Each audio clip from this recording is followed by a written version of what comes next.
Hi guys, it is Tuesday and it is red, white, and blue day, so go Indians.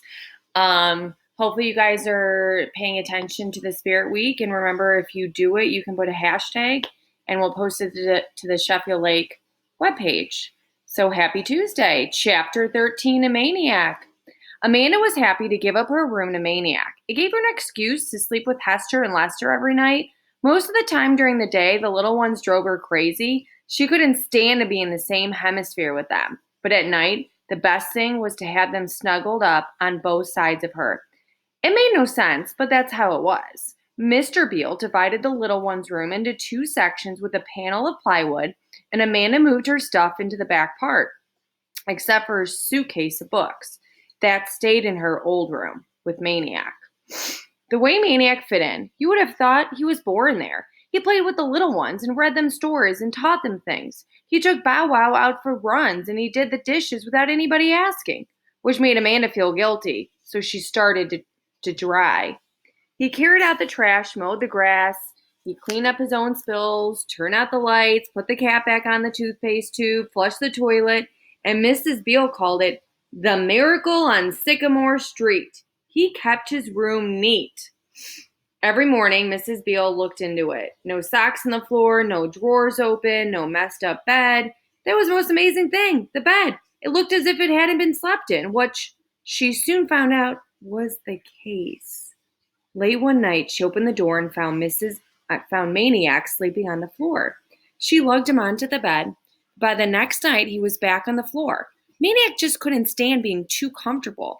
Lying on a mattress gave him a weird feeling of slowly rising on a scoop of mashed potatoes. He was that way with chairs, too. If he had a choice, he usually sat on the floor. Other strange things happened in the house, such as the yellow bucket and sponge spent more time gathering dust in the cellar and less time in Mrs. Beale's hands.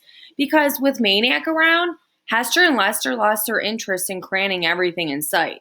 And therefore, sometimes for 15 minutes in a row, Mrs. Beale was seen doing something she hadn't done since the little ones were born. Nothing. Such as Amanda started leaving her suitcase of books home, such as everybody's fingertips started to heal because Maniac took over the endless, thankless job of untying Hester and Lester's sneaker knots, such as Hester and Lester started to enjoy taking a bath, which was a solution to a very huge problem on the Beale household.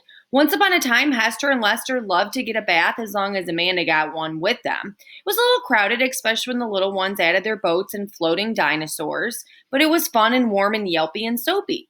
Then came the day when Amanda entered fourth grade and she decided she was getting too old to tub it with her little brother and sister.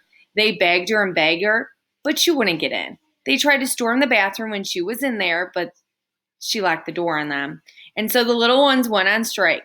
They placed their hands in Lyle Crocodile and swore they would never take another bath until Amanda joined them.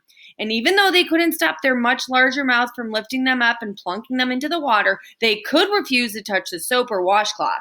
They could make her do it, and they could sit there all stiff with their chins down in their chests and their arms folded tightly and their legs clamped together.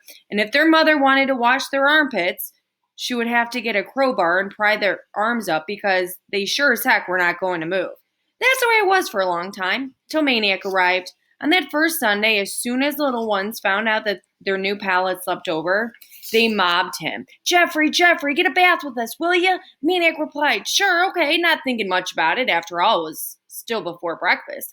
But the little ones never let up, and exactly at 9:15 a.m., the three of them got into the tub. By the time they got out, it was too late to go to church and almost lunchtime. From then on, the baths usually took place at night. Sometimes Mrs. Beale would poke her head in and stare. One little black girl, one little black boy, one medium white boy, and she would smile and wag her head and sigh. Never saw such a tub.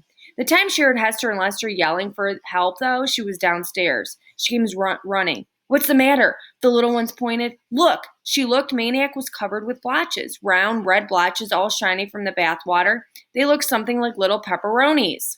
They took him to the doctor. The doctor took a look and said it wasn't chickenpox and it wasn't measles.